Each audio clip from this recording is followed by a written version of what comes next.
Alright guys, this is the story of Cooper Teare in Ben's series, The Story Of.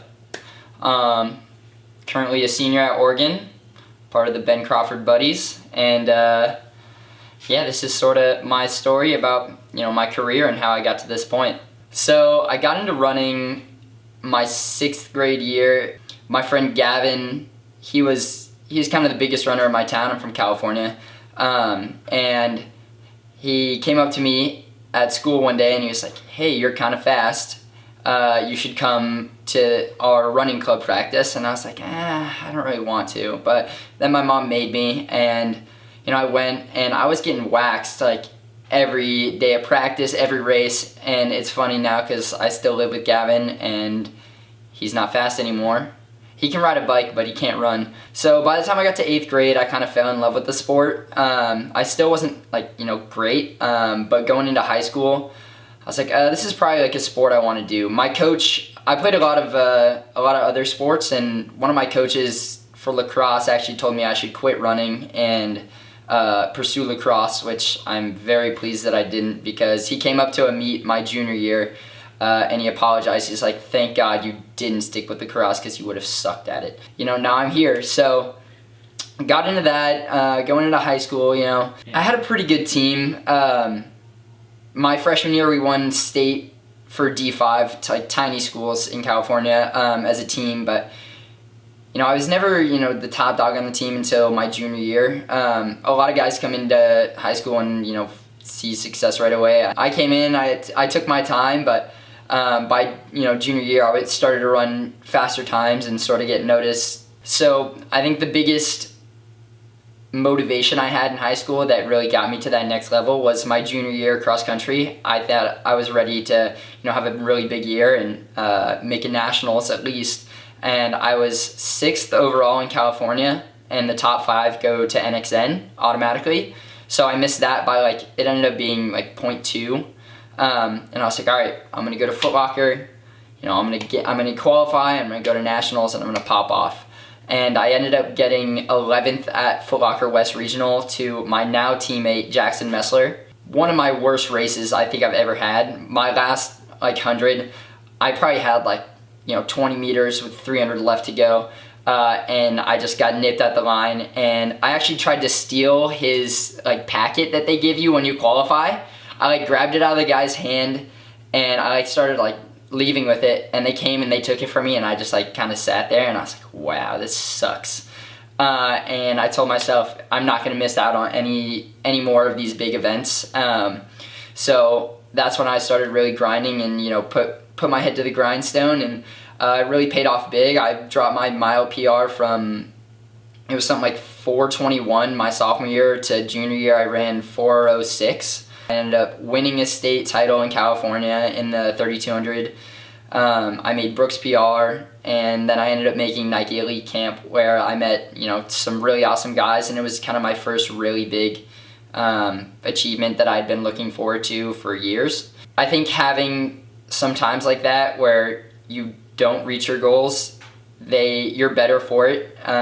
If you kind of only see success, I feel like you can't really reach your peak because you don't have that drive when you're just winning. So if sometimes you don't reach your goals, that might be for the best in the long run. So one of the things I feel like I'm most known for, and was kind of the standout of my high school career, was my senior year track season and the pursuit of sub 4, which didn't necessarily go my way either. I ended up running 4 flat at my peak, 4 flat 0.1, which ended up being something like 2 meters or something between me and running sub 4 and being that 10th high schooler to do it.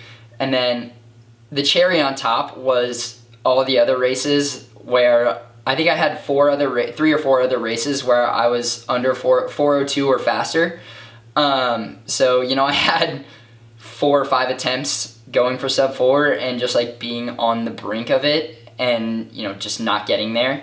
Fast forward to today, I ran 3:55 this past indoor season, and so there's a certain point where a lot of people would kind of get down on themselves, like, being that close and, not getting that. But I feel like it was, again, just motivation for the future. And kind of every year I've improved on my times in the mile. And I think I've PR'd by 4 seconds this past season to run 3:55. So, there's a certain point where you kind of just got to keep your head up. And if you keep your head above water, you're going to continue to grow. And I think that's what exactly happened to me. As hard as it was to run that close to it, I never gave up. In high school, I was always a pretty big fan of Oregon. I feel like a lot of high school kids are. And I remember specifically my junior year, I was just starting to get a little faster, and I was like, okay, I'm gonna reach out to a bunch of coaches, but I'm gonna send an email to Andy Powell at Oregon, and he's gonna email me back, and he's gonna say, hey, I want you, and it's gonna be awesome. And so I sent him an email, and I waited months and just didn't hear back from him at all. I was kind of blown away. I was like, wow, he didn't even email me back. And that's hard, and I feel like a lot of kids probably are in the same boat. It hurts when you don't necessarily you have an idea of what you want, but maybe it's not the right fit in terms of what the coaches think. Kept my head to the grindstone, and eventually I kept running faster times, and coaches took notice, and I ended up talking to Andy my senior year and falling in love with Oregon, and then I committed here.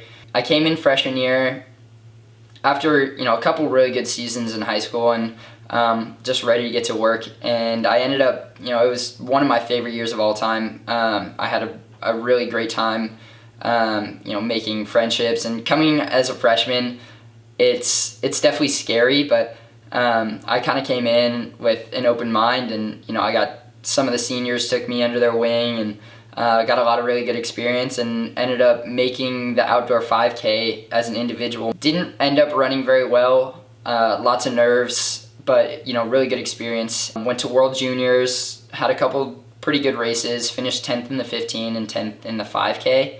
I was on the plane ride back, and I went on Twitter, and I had 5 messages from people oh, how do you feel about the coaches? And I was like, what are you talking about? And I go on Twitter, and it's saying how the Powells were leaving to go coach at Washington. And I was super mad because nobody told me. I had to find out through social media, which sucked. And I was pretty sad because I had a really great year my freshman year, and I really liked Andy, and I was kind of skeptical about what was to come. But at a certain point, you got to embrace change, and I figured, I only had 1 year with this guy. You never know if you can find a better coach that'll work better, and worst comes to worst, I can look into going somewhere else. And then Ben Thomas came in, and completely different style of training, very intense all the time, and I was kind of skeptical about how it would work, and then just it clicked, and I started running way faster times than I had before, and a lot of guys started seeing a lot of success, and I had a really good sophomore year. I ended up running pretty terribly in the 5K at Outdoor Nationals last year. I got strep throat the week before, lost 10 pounds, didn't drink any water or eat any food. The 5 days leading up to it, I took a week off. I did a 3-mile run the day before, and then just warmed up the day of. Didn't even get last, which was kind of a miracle. And then that was sort of a turning point for me, because I was like, I need to be better than this. Stuff like this happens, but you got to bounce back for it. And then had a great summer coming into junior year. Had a really good cross-country season. I think it was the best cross-country season I've ever had. Ended up finishing 6th at Nationals, which, was far and head and shoulders above where I'd ever finished before.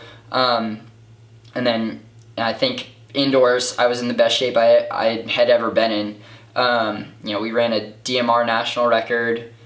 I was pretty excited about running the 3K at Nationals, and hopefully contending for a national title, and then just like in the blink of an eye, everything was gone with the whole coronavirus thing. And it was the day of the race before the DMR, and they're starting to send people home, and that was a big blow. But at a certain point, it was kind of like, all right, it's time to hit the reset button. And if you keep, I feel like a lot of people were pretty devastated by it, and I was as well, don't get me wrong. But at a certain point, it's kind of nice to have a little reset. And I think this last 6 months felt like forever with no racing. But it's also been some of the most fun I've had with training, just like not having the pressure of having to go out and every day just try to hit those splits in the race and run qualifiers for nationals. It's kind of like, oh, you go out and do a time trial, you run fast, that's awesome. If you don't, it doesn't matter, you can do it again in a week or two. So yeah, and then had a great summer in Boulder, and this whole Ben Crawford thing started, and now we're here making these videos and just having so much fun with it. And I think we'll be ready once the time comes. Got a lot to look forward to, a couple big years, especially here in Eugene. We're gonna have nationals back here, Olympic trials, worlds in 2 years. So you guys better be ready. I know we will be when the time comes, and just appreciate you guys coming along for the journey. And we're about to get swole, son. So be ready for it, and make sure to like, subscribe, comment, tell us what else you want to see, and keep up with the buddies.